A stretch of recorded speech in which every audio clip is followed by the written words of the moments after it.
இன்றைய நிகழ்வின் அறிவிப்பாளர் சகோதரர் தேவிகனும் சகோதரி சத்யா அவர்களே, இந்த நிகழ்வுக்கு நம்ம எல்லாமே ஒன்று கூடி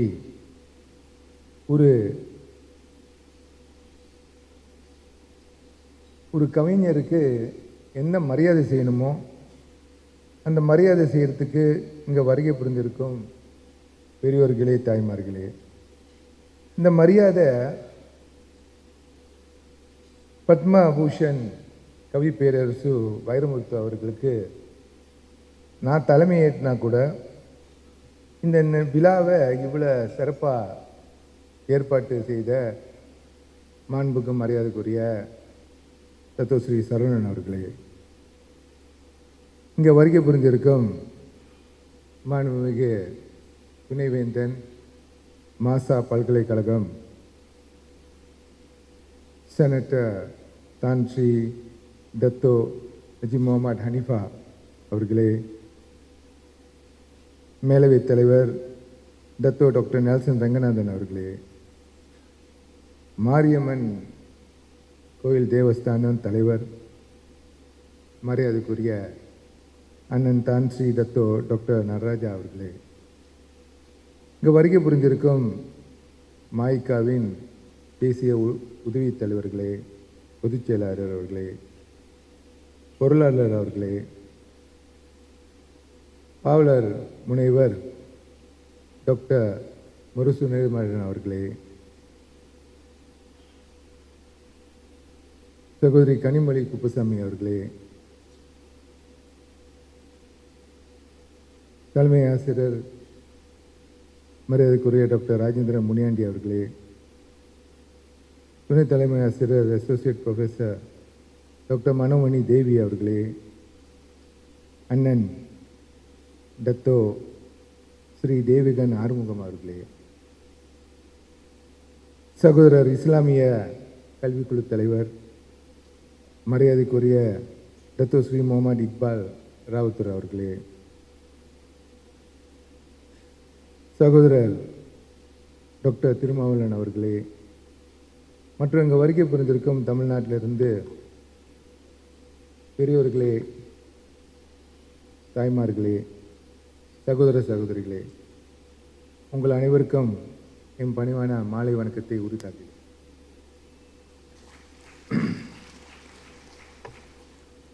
இவர் மாண்புக்கு மரியாதைக்குரிய டத்தோ ஸ்ரீ சரவணன் அவர்கள் முதலாவது பேச்சாளராக பேசி என்ன புகழ்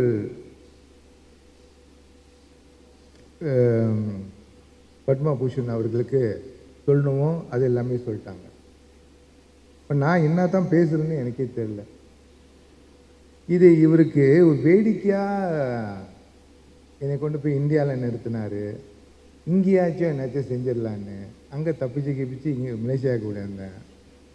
ஏன்னாங்க தமிழ், அதுவும் இங்கே இவ்வளோ பெரிய சான்றோர்கள் முன்னே நான் என்ன பேச போகிறேன்னு அன்றைக்கி நான் கேட்டுட்டேன் டாக்டர் சரவணன்கிட்ட. நீங்கள் ஒன்றும் பேச வேணாம், நீங்கள் தலைமையை தான் வச்சு நடத்துகிறீங்க, மற்றதெல்லாம் நான் பார்த்துக்கிறேன்னு. ஆனால் இன்றைக்கி என்ன பேசுகிறேன்னா, திருப்பி இன்றைக்கி யாரை பற்றி நம்ம பேசுகிறோம்னா, நம்ம எல்லாம் இங்கே ஒரு கொடைக்கானலில் ஒன்று கூடியிருக்கோம்னா தமிழர்கள்னால. அந்த தமிழ் இப்போ மாண்புக்கு மரியாதைக்குரிய டாக்டர் ஸ்ரீ சரவணன் அவர்கள் சொல்லியிருந்தால், அந்த நாற்காலியில் 1ஆம் நம்பர் சீட்டில் உட்காந்துக்கூடிய ஒரு புலவர் இந்த காலகட்டத்தில் வேறு யாரும் இருக்க முடியாது. மரியாதைக்குரிய பத்மபூஷன் கவி பேரரசு வைரமுத்து தவிர. அவருக்கு ஒரு விழா செய்யணும். அந்த விழாவை பெருசாக செய்து அவருக்கு மகுடம் சூட்டணும் மட்டும் உள்ள சிந்தனை இல்லை டாக்டர் ஸ்ரீ சரவணனுக்கு. இது மூலமாக நம்ம வெளியே, அதாவது தமிழ்நாட்டுக்கு வெளியே இருக்கக்கூடிய தமிழர்கள் இது எல்லாமே கொண்டாடணும். அதாவது ஒரு தமிழ் விழா நம்ம கொண்டாடுறோம்னா, பாரம்பரியம்ல எவ்வளோ நம்மளுக்கு கருத்து வேறுபாடு இருக்கலாம். ஆனால் ரொம்ப முக்கியமானது அதோட மொழி. அந்த மொழி தமிழ்னு இருக்கிறவாசி மலேசியாவில் இருக்கக்கூடியவர்கள், அதுவும் குறிப்பாக மாண்புக்கு மரியாதைக்குரிய டத்தோஸ்ரீ சரவணன் அவர்கள் இதை ஏற்பாடு செய்யணும்னு சொல்லி அவருக்கு மகுடம் சூட்டி, கவி பேரரசுக்கு மகுடம் சூட்டுறது மட்டும் இல்லை, அவருக்கு என்ன நன்மை கிடைக்க போகுது? ஆனால் இந்த நாட்டில் தமிழ் வாழக்கூடிய ஒரு எதிர்காலம் இருக்குன்னு சொல்லி அவர் தூர நோக்க சிந்தனையோட ஒரு நிகழ்ச்சி நடத்தி ஒரு விழிப்புணர்வு நம்ம இனத்துக்கு உருவாக்கணும்னு சொல்லி தான் இந்த நல்ல இயக்குனது தான் இந்த விழாவை இவர் நடத்துகிறாரு. அதை நடத்துறது யாருக்கு நடத்துகிறோம்னா, ஒரு சாதாரண ஆளுக்கு நடத்தலை. அவருக்கு 40 வருஷத்துலேருந்து தெரியும், எனக்கு 44 வருஷத்துலேருந்து தெரியும். நான் கேட்டேன் அவரை, நீங்கள் எத்தனை வயசில் நீங்கள் பாட்டு எழுதுனீங்கன்னு. இப்போ யாராச்சும் கேட்டால் அவர் பாட்டை நான் கேட்டுட்டேன்னு சொல்லிடலாம். அன்பான பெரியவர்களே, தாய்மார்களே, இன்னைக்கு நம் நாட்டில் 26 தமிழ் பள்ளி மூடக்கூடிய சூழ்நிலை இருக்கு. ஒரு தமிழ், இன்னைக்கு நம்ம தமிழை பற்றி பேசுகிறோம். ஒரு சில நிமிடம் இது நம்ம இந்த நூலை பற்றி பேச இருந்தால் கூட, இப்போ நடக்கிற சம்பவத்தில் ஏன் இதை இந்த மாதிரி ஒரு பெரிய ஒன்றாவது நம்பர் சீட்டில் இருக்கக்கூடிய ஒரு தமிழ் புலவரை நம்ம கொண்டு வந்து இந்த மாதிரி நிகழ்ச்சி நடத்துகிறோம்னா, அடிப்படையில் ஒரு பெரிய ஊக்கத்தை கொடுக்குன்னு வருங்காலத்தில் உள்ள மாணவர்களிலிருந்து தமிழர்களுக்கு எல்லாமே ஒரு எதிர்காலம் இருக்குன்னு எடுத்துக்காட்டு தான், அதுவும் ஒரு எடுத்துக்காட்டு தான் அந்த விழா. மாண்புக்கு மரியாதைக்குரிய டத்தோஸ்ரீ சரவணன் அவர்கள் மாய்க்கா சம்பந்தப்பட்டவர், எங்களோட இலக்கியவாதி, என் தம்பி உடையவன் படைக்கஞ்சான் மாண்புக்கு மரியாதைக்குரிய டத்தோஸ்ரீ சரவணன் அவர்கள். எல்லா நூல் விழாவும் அவர் போக விட்டுறது. என்னைய சொல்லுவார், இதுக்காச்சும் நீங்கள் வாங்கன்னு. நான் எதுக்குமே வரமாட்டேன். ஏன்னா எல்லாத்துக்கும் ஒரு தரம் இருக்குங்க. இந்த தரத்தை ஒன்று சொந்தமாக உயர்த்திக்கணும், இல்லை உயர்ந்தவங்களை அந்த இடத்துக்கு அனுப்பி விட்டுருங்க. எல்லாத்துக்கும் ஆசைப்படாதீங்க. என்னை பொறுத்த வரைக்கும் மாண்புக்கு மரியாதைக்குரிய டத்தோஸ்ரீ சரவணன் அவர்கள், இவருக்கு தமிழ் மட்டும் இல்லை, தமிழர்கள் எந்த வகையில் அவங்க தமிழ் பேசக்கூடிய ஒரு சிறப்பாக பேசுகிறாங்களோ, அதுவும் குறிப்பாக அவருக்கு கவி பேரரசு மேலே பாசம் இல்லை, ஒரு தீவிரவாதின்னு சொல்லணும் உங்களுக்கு. மாண்புக்கு மரியாதைக்குரிய டத்தோஸ்ரீ சரவணன் அவர்கள் உங்களோட தீவிரவாதி. அது எதனாலனா தமிழ். நாங்கள் எல்லாமே இங்கே ஒன்று கூடியிருக்கோம்னா, நீங்கள் எழுதும் ஒரு கவிதைகளும் ஒரு பாட்டுக்கு உள்ள வார்த்தைகளும் அதுக்குள்ள அர்த்தங்களும் எல்லா மனதிலையும் பதிஞ்சிருக்கு. கருத்து வேறுபாடு இருக்கலாம். உங்களோட இந்த மகா கவிதை 5 பூதங்களை பற்றி பேசி கடைசியில் அவர் சொன்ன மாதிரி கடவுள் யார் அப்படின்னு இருக்கிறதுல அதில் என்னை பொறுத்த வரைக்கும், எங்களை பொறுத்த வரைக்கும் ஒரு தப்பே இல்லை. அது உங்களோட கணிப்பு. அது ஒரு சுயமான தமிழில் எழுதி அது கவிதையாக நீங்கள் எழுதி எடுக்கிறவர்கள் எடுத்துக்கலாம், இல்லாதவர்கள் அவங்க கருத்தை முன்வைக்கலாம். ஆனால் அவ்வளோ அழகாக எழுதிய இந்த நூலை தமிழ்நாடு முதல்வர் மு.க. ஸ்டாலின் அவர்கள் இதுக்கு தலைமை தாங்கி நூல் வெளியீட்டு விழாக்கு பிறகு எங்களுக்கு கிடைச்ச பாக்கியமாக தான் நாங்கள் நினைக்கிறோம். மலேசிய மண்ணில் இந்த நூல் வெளியீட்டு விழா மாண்புக்கு மரியாதைக்குரிய டத்தோஸ்ரீ சரவணன் மூலமாக இன்னைக்கு ஏற்பாடு செய்து என்னை தலைமையாக்கி இவ்வளோ பெரிய பாக்கியத்தை கொடுத்ததுக்கு மீண்டும் என் நன்றியை தெரிவித்துக் கொள்ள கடன்பட்டுள்ளேன். அன்பான சகோதர சகோதரிகளே, இப்போ நாங்கள் போன வருடம் எம்ஐடி மூலமாக, MIT is a non-profitable organization. அதனால அதுக்குள்ள வருமானம் எல்லாமே ஒரு பெரிய சதவீதம் நாங்கள் செலவு ஒரு 50% நாங்கள் செலவழிக்கிறோம்.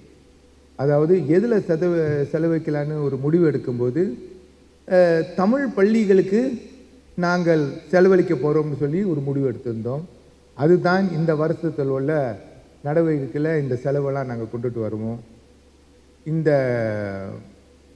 இவ்வளோ இன்னைக்கு நம்ம பத்மபூஷன் கவி பேரரசு வைரமுத்து இன்னைக்கு அவர் எழுதிய இந்த கவிதை ஒரு நிகழ்வு ஒரு பெரிய அர்த்தமான நிகழ்வாக இருக்கணும்னு சொல்லி, அதுவும் குறிப்பாக என் சகோதரர் தத்துவஸ்ரீ சரவணன் அவர்களுக்கு இது ஒரு நிரந்தரமான ஒரு நாளாக இருக்கணும்னு சொல்லி MID சார்பாக நாங்கள் நடத்தும் இந்த கல்வி, தமிழ் பள்ளிக்குள்ள கல்வி, பத்மபூஷன் கவி பேரரசு வைரமுத்து பேரில் நாங்கள் அதை வழி நடத்தணும் என்று இங்கே உறுதி கூற கடமைப்பட்டுள்ளேன்.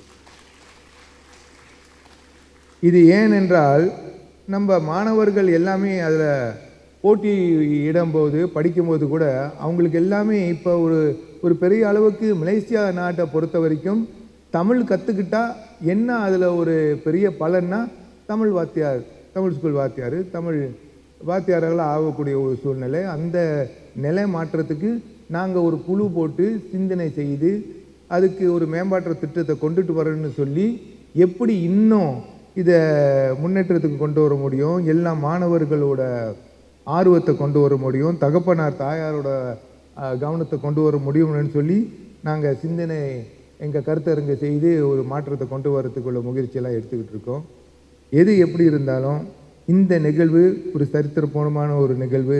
தமிழ்நாட்டுக்கு பிறகு இந்த நூல் வெளியீட்டு விழா எங்களுக்கு கிடைச்ச ஒரு பொக்கிஷம்னு சொல்லி இந்த பொக்கிஷத்தை கொண்டு வந்த மாண்புக்கும் மரியாதைக்குரிய தத்துவஸ்ரீ சரவணன் அவர்களுக்கும் இவ்வளோ பெரிய நூல், அந்த நூலை அவர் எடுத்து எல்லாமே சொல்லிட்டாரு. அதனால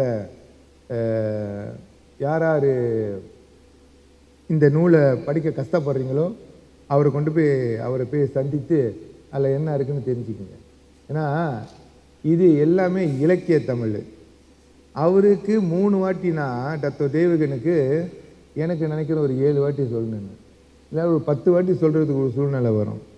டாக்டர் தேவகன் அவர்கள் இந்த பஞ்சபூதங்கள் எவ்வளோ முக்கியம், இந்த நூல் என்ன ஒரு எதிர்காலம் ஒரு பெரிய சூழ்நிலையில் நம்ம கொண்டு போய் சேர போகிறோம். அதனால் இந்த பஞ்சபூதங்களோட கருத்துக்கள் எவ்வளோ முக்கியம், நம்ம எல்லாமே ஒன்று கூடி ஒரு அவேர்னஸ் இருக்குன்னு சொல்லி இந்த நூல் இதில் இருக்குன்னு அவர் கண்டதுக்கு என்னோட பாராட்டுகள். எங்கள் வருகை புரிந்திருக்கும் அனைத்து நல்ல உள்ளங்களும் சகோதரிகளுக்கும் இன்றைக்கி நம்ம எல்லாமே கொண்டாடக்கூடிய ஒரே ஒரு விழா, ஒரு பெரிய கவிஞரோட விழா. இன்றைக்கி இந்த விழா நிரந்தரமாக நம்ம வாழ்க்கையில் மட்டும் இல்லை, இந்த நாட்டிலையும் இருக்குன்னு இந்த நாட்டில் நிரந்தரமாக தமிழுக்கு முக்கியம் கொடுக்கணும்னு சொல்லி பத்மபூஷன் கவி பேரரசு வைரமுத்து இன்றைக்கி வரவைத்து இந்த சரித்திரபூர்வமான நிகழ்வுக்கு இந்த கடந்த 5 நாளாக ராவும் பகலும் பார்க்காம ஓராயிரம் உழைத்து மட்டும் இல்லை, அதில் வேற கொஞ்சம் கடிதம்லாம் போட்டாங்க, இவர் வரக்கூடாதுன்னு,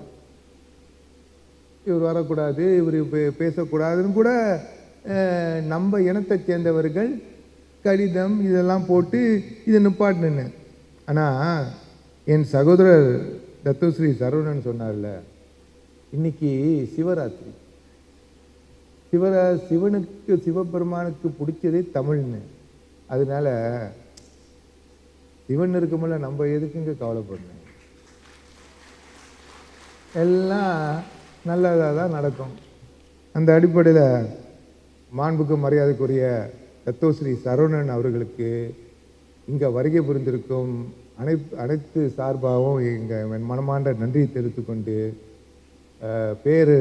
பத்மபூஷன் கவி பேரரசு வைரமுத்து அவர்களுக்கு என் வாழ்த்துக்கள், மாய்காவின் வாழ்த்துக்கள், எங்கள் மலேசிய மண்ணில் வாழும் தமிழர்களோட வாழ்த்துக்கள் கூறி விடைபெறுகிறேன். நன்றி, வணக்கம், வாழ்க. மரியாதைக்குரிய ஐயா முரசு நெடுமாறன் அவர்களே, மரியாதைக்குரிய பெருந்தகை கம்பார் கனிமொழி அவர்களே, மரியாதைக்குரிய சகோதரர் புரொஃபசர் ராஜேந்திரன் அவர்களே, மரியாதைக்குரிய இணை பேராசிரியை சகோதரி மனோன்மணி அவர்களே, மரியாதைக்குரிய முன்னாள் போலீஸ் ஆணையாளர் டத்தோஸ்ரீ தெய்வீகன் அவர்களே, மரியாதைக்குரிய இஸ்லாமிய வாரிய தலைவர் டத்தோஸ்ரீ முகமது இக்பால் அவர்களே, மரியாதைக்குரிய திருவாளர் பேராசிரியர்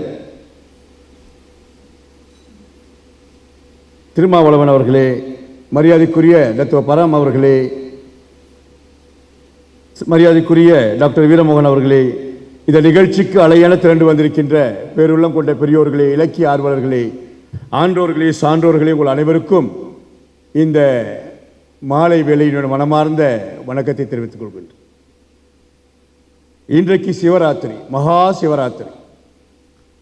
டான்சி விக்னேஸ்வரன் உள்பட பல பேர் சிவராத்திரிக்கு போவதை விட்டு இங்கே வந்திருக்கிறோம் என்று மகிழ்ச்சியோடு சொன்னார்களா, வருத்தத்தோடு சொன்னார்களா என்று எனக்கு தெரியவில்லை. ஆனால் ஒன்று மட்டும் நிச்சயம், சிவனுக்கு பிடித்தது தமிழ்.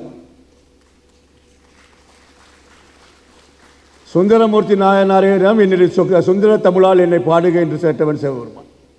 அது மட்டுமல்ல, சேக்கிழார் பெருமானுக்கு உலகலாம் உணர்ந்து உதற்கரியவென்று அடியெடுத்து கொடுத்தவனும் சிவபெருமான்.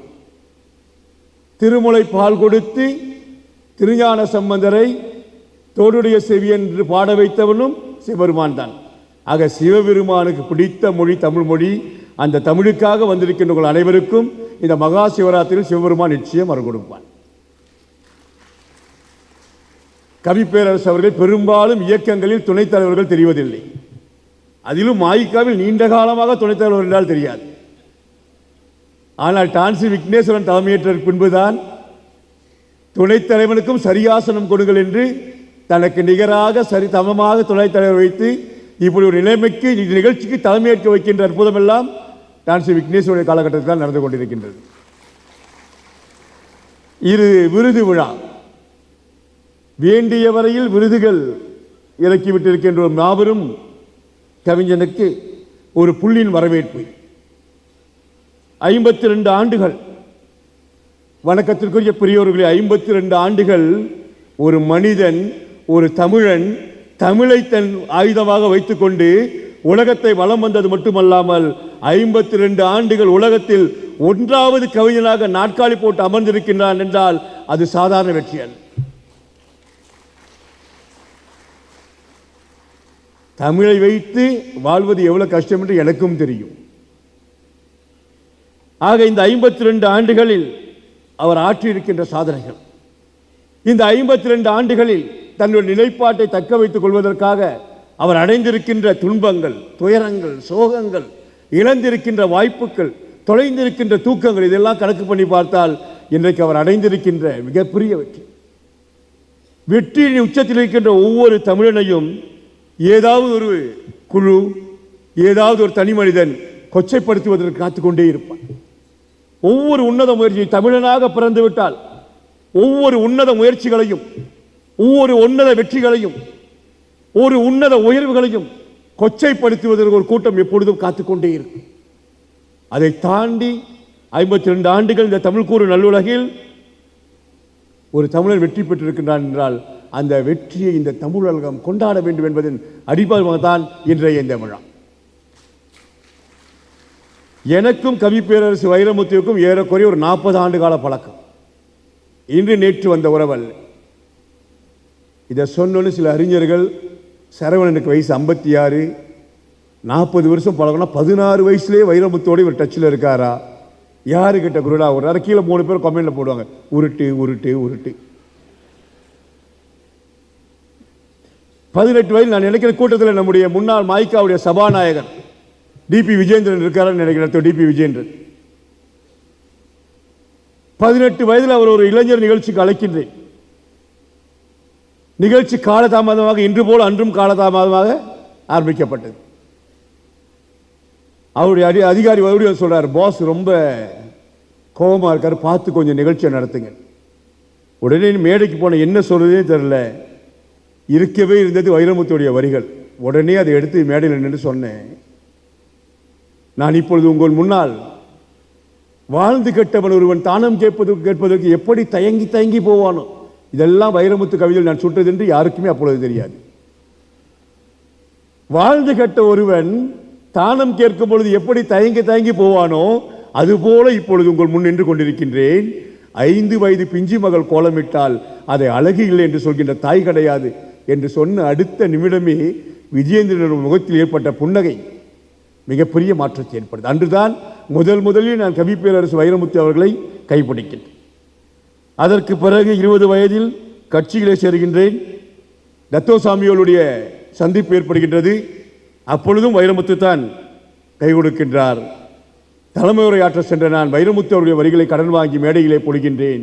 தத்தோஸ்ரீ அவர்களே, நீங்கள் சரியான இளைஞர்களை அடையாளம் காணாவிட்டால் இந்த கட்சியில் நாளைகளை சுமப்பதற்கு தக்கைகளைத்தான் நீங்கள் தயார் செய்ய வேண்டும் என்று. அதை கேட்டவுடன் தத்தோஸ்ரீ அவர்கள் திகைத்து போகின்றார். இத்தனை சின்ன உடம்பில் இவ்வளவு பெரிய வரிகளா என்று. அதற்கு அடுத்த வரியை சொன்னேன், இளைய தலைமுறை புதிய பண்பாட்டு சிகரங்களை நோக்கி ஓரங்குலமாவது உயர்த்த வேண்டியது உங்களுடைய கடமை. இந்த வரிகள் எல்லாம் என்னையும் டாக்டர் சாமிவேலு அவர்களையும் மிக நெருக்கமாக கொண்டு வந்து, அதெல்லாம் வைரமுத்து அவர்களிடமிருந்து நான் இறைவல் பெற்ற கவிதைகள் 20-30 ஆண்டுகளுக்கு முன்பதாக. அதற்கு பிறகு கட்சியிலே பொறுப்புக்கு வருகின்றேன். அப்பொழுதும் வைரமுத்துடைய வரிகள் தான் எனக்கு ஞாபகம் வந்தது. உட்கார முடியாத ஒருவன் உன் நாற்காலியை ஒளிய வைத்திருப்பான், அவற்றை கைப்பற்றேன். அன்று கைப்பற்றிய தொடங்கியது தான்.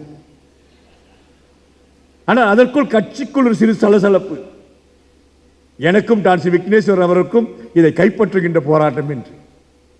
ஒரு முறை டான்சி விக்னேஸ்வரன் 20 ஆண்டுகளுக்கு முன்பதாக என்னை அழைத்தார். கட்சியில் ஒரு நாற்காலியை ஒழித்து வைக்கவில்லை, பல நாற்காலியை ஒழித்து வைத்திருக்கின்றார்கள் உட்கார முடியாதவர்கள். ஒரு பக்கத்திலிருந்து நீ பற்றி, இன்னொரு பக்கத்தில் நான் பற்றுகின்றேன், இருவரும் பங்கு போட்டுக் கொள்ளலாம் என்றார். அதனுடைய உச்சம்தான் இன்றைக்கு அவர் தலைவராகவும் நான் துணைத் தலைவராகவும் இருக்கின்றேன். ஒவ்வொரு வரியும் அந்த இளமை காலத்தில் ஏன் வைரமுத்துவை நான் கொண்டாடுகின்றேன் என்று சிலர் கேட்டார்கள். அந்த இளமை காலத்தில் ஒவ்வொரு வரியும் சிற்பியே உன்னை செதுக்குகின்றேன் என்ற புத்தகத்தின் வாயிலாக ஒவ்வொரு வரியும் ஆயுதம் தரி பயன்படுத்தாது. அதனால தான் நான் பொக்கையில் வச்சிருந்த வெளியே எடுக்கவே இல்லை. ஆனால் அதையும் படம் பிடிச்சு போட்டுறாங்க. எதிரிகளை பேச விடு, இப்படி எத்தனையோ வரிகள், அறிவை முழுமையாக பயன்படுத்தி பல வரிகள், இப்படி எல்லாம் சொல்லி வாழ்க்கையுடைய முதல் பகுதியில் என்னை கைபிடித்து அழைத்து வந்ததுக்கு வைரமுத்துடைய கவிதை. பிறகு 2ஆம் பகுதியில் வந்தேன். வாழ்க்கையில் 2ஆம் பகுதியில் மனமுடி என்று சொல், மனமும் முடித்தேன். முதலிரவு அறைக்குள் பால் செம்போடு சென்றவருக்கு மத்திய என்னுடைய நான் பொய் செல்வல் என்ற மனைவி கவிதா பின்னால் இருக்கேன். நான் இதை சொல்லும் பொழுது டான்சி விக்னேஸ்வரன் என்னுடைய சந்தேக பார்வையோடு பார்க்கின்றார். முதலிரவு அறைக்குள் கவிதையோடு சென்றாயா அப்படின்னு. நான் கவிதையோடு சென்று என் மனைவியிடம் சொன்னேன், இரும்பாயிருந்த எண்ணெய் துளக்கி பொன்னாய் மாற்றிய புன்னகை கண்மணி என்றேன். அதற்கு அடுத்த வரி சொன்னேன், 20 வயதில் இன்னொரு ஜனம் முன்னால் எழுதினேன் என்று. பிறகு சொன்னேன், சீரும் கங்கையை சீசாவில் அடைக்கும் செப்படி வித்த எப்படி கற்றாய். அந்த வரிகள் தான் இன்று வரை என்னுடைய மன வாழ்க்கையை மரியாதைக்குரியாதாக வைத்திருக்கின்றன. இப்படி எல்லா நிலைகளிலும் முடிந்து திருமணத்திற்கு பின்னால இது திருமணம் எப்படி எந்தெந்த இடத்திலெல்லாம் வைரமுத்து கை கொடுத்திருக்கின்றார் இருப்பார்கள். திருமணம் முடிந்தது, நான் வீட்டில் தங்குறதே கிடையாது. காலையில் எழுந்து துன்சாமிகளோட போனேன்னா மாலை தான் வீட்டுக்கு வருவேன். அப்போ இதை கேட்கும்போது சில பேருக்கு எப்படி இதெல்லாம் நடக்குது, நீங்கள் கல்யாணம் பண்ணிட்டு வீட்டில் தங்கவே மாட்டீங்க. அப்பையும் வைரமுத்துடைய வரிகள் தான், காரியமையாவையும் கண்மணிக்கு கவிதா பார்ப்பதால் சூரிய கவிதனாய் சுற்றி வருகின்றேன். இப்படி எல்லா நிலைகளிலும். அது மட்டுமல்ல, கட்சியில் வாழ்ந்த பொழுதும் வைரமுத்து தான், வீழ்த்தப்பட்ட பொழுதும் வைரமுத்து தான். வீழ்த்தப்பட்ட பொழுதே சொன்னேன், துரோகம் என்னை துளைக்கும் வேளையில் என்னுடைய மனைவியிடம் சொல்லுகின்றேன், துரோகம் என்னை துளைக்கும் வேளையில் நான் வாளால் அறுபட்ட வாழையாய் உன் மடிமேல் விழுவதும் மலைபோல் அழுவதும் உனக்கே தெரியும் ஊராரியும், விடியே என்னை வீரன் என்பார், கிளியே உன்னை கேட்டால் தெரியும் என்று. இப்படி எல்லா நிலைகளிலும் தாண்டி வைரமுத்து என்னோடு ஏறக்குறைய 40 ஆண்டுகள் தொடர் பயணம். அவருடைய ஒவ்வொரு வார்த்தைக்கும் பிறகு எல்லாம் முடிந்து குழந்தை குட்டியெல்லாம் பிறகு 40 வயதில் மந்திரியாகவும் ஆகிவிட்டேன். அப்பொழுது சொன்னார், 40 வயதில் இன்னொரு காதல் வரும், புன்னகை வரை பூ புடவை தொடாதே என்று. 40 வயது வரை அது சரியாக இருந்தது. இப்போது 50 வயதை தாண்டியவுடன் ஆண்மை என்கின்ற ஆணவம் ஆட்டி படைக்கின்றது. கண்ணுக்கெட்டிய தூரவரம் கவியரசின் எந்த பாடலும் தெரியவில்லை. ஆனால் திடீரென்ற கண்முன்னே தோன்றியது, முதற்கனவியே மறுபடி நீ ஏன் வந்தாய். ஆக இப்படி எல்லா நிலைகளிலும் கவி பேரரசு எனக்கு மட்டுமல்ல, அந்த கவிஞனுடைய கவிதையை நேசிக்க ஆரம்பித்தால் ஒரு வழிகாட்டி போல கையை பிடித்துக் கொண்டு ஒரு இளைஞனை வழிகாட்டக்கூடிய ஒரு மாபெரும் கவிஞனாக அல்ல, ஒரு தலைவனாக வழிநடத்தக்கூடிய அத்தனை ஆற்றலும் கவி பேரரசுடைய கவிதைக்கு இருக்கின்றது. கடைசியாக இந்த மாதிரிலாம் வரும்பொழுது எல்லோரும், நான் உட்பட, பேராசிரியர் மனோன்மணி உட்பட எல்லோரும் அனுபவிக்கின்ற அவஸ்தைகள், பழிச்சொற்கள், இழிச்சொற்கள், ஆதாரமில்லாத குற்றச்சாட்டுகள் அத்தனையும் ஏற்படும் பொழுதும் பேராசிரியர் ராஜேந்திரன் வைரமுத்தியருடைய வரிகள் தான் எனக்கு ஞாபகத்துக்கு வந்தது. கத்தும் நாய்க்கு காரணம் வேண்டாம், தன் நிழல் பார்த்து தானே குறைக்கும். ஆக இப்படி எல்லா நிலைகளிலும் ஒரு வழிகாட்டக்கூடிய ஒரு மாபெரும் கவிஞனாக இருக்கின்ற இந்த கவி பேரரசுக்கு இந்த விழா ஒரு சாதாரண விழா தான். தமிழகத்திலிருந்து இங்கே வந்திருக்கின்ற மரியாதைக்குரிய புதுவையுடைய முன்னாள் சபாநாயகர் அவர்களே, வெங்கடேஷ் அவர்களே, குமார் அவர்களே, கார்த்திக் அவர்களே மற்றும் தமிழகத்தில் இருக்கின்ற அத்தனை நண்பர்களும் தமிழ்நாட்டிற்கு சென்றவுடன் சொல்லுங்கள், கவி பேரரசு வைரமுத்துவிற்கு இங்கே விருது கொடுக்கவில்லை, இங்கே ஒரு தமிழ் கூட்டம் அவரை கொண்டாடி கொண்டிருக்கின்றது என்று சொல்லுங்கள். காலத்தில் அழியாத காவியம் தரவந்த மாமன்றும் கவிமன்னன் என்று ஒரு தமிழ் கூட்டம் அவரை கொண்டாடி கொண்டிருக்கின்றது. நண்பர்களே, இதை தாண்டி இது அவருடைய மொழிக்காக நடத்தப்படுகின்ற விழா. இதை தாண்டி இது கவிப்பேரரசு அவர்களுக்கும் தெரியாது. இதை தாண்டி இந்த நிகழ்ச்சியை செய்ய வேண்டிய நன்றிகளை எனக்கு கொண்டிருந்தது. ஏறக்குறைய கால் நூற்றாண்டுகளாக தூண் சாமிவேலு அவர்களோடு பின்னி பிணைந்து சென்றவன் நான். தமிழகத்தில் இருந்து மலேசியாவிற்கு வந்த எந்த நடிகரும் நடிகையும் எழுத்தாளனும் அரசியல்வாதியும் தூண் சாமிவேலை பார்க்காமல் அவரிடமிருந்து நன்மைகளை பெறாமல் சென்றதே கிடையாது. இந்த நாட்டில் தமிழ்நாட்டில் அத்தனை பெருமக்களுக்கும் வேடந்தாங்களாக திகழ்ந்தவர் தூண் சாமிவேல். அது மட்டுமல்லாமல் இங்கிருந்து அவர் அங்கு சென்றாலும் அவர் அங்கிருந்து இங்கு வந்தாலும் அத்தனை பேருக்கும் ஒரு மிகப்பெரிய வேடந்தாங்கல் தூண் சாமிவேல். ஆனால் கவி பேரரசு அந்த வரிசையில் வரவே இல்லை. அவர் முதலில் இந்த நாட்டிற்கு வந்தது 1987ஆம் ஆண்டு. மறைந்த திருவாளர் ஆதி குமரன் அவர்களுடைய அழைப்பின் பேரில் அப்பொழுது வந்தார். அவருடைய விழாவுக்கு அப்பொழுதெல்லாம் மறைந்த டான்ஸ்ரீ சுப்பிரமணியம் தான் தலைமை தாங்குவார். எங்களுடைய அரசியல் வட்டாரத்துக்கு அப்பொழுதெல்லாம் வைரமுத்துவை பிடிக்காது. ஏனென்றால் அவர் எங்களுடைய அதிகார வரம்பிற்கு அப்பாற்பட்ட இடத்தில் சஞ்சரித்துக் கொண்டிருந்தார். ஆக தொன்சாமி அவர்கள் அமைச்சராக இருந்த பொழுது கவி பேரரசு வைரமுத்து அவர்கள் எந்த விதமான அனுகூலமும் தொன்சாமியிடமிருந்து பெற்றதே கிடையாது. நாங்கள் ஓர் அங்குலம் அவரை தள்ளியே வைத்திருந்தோம்.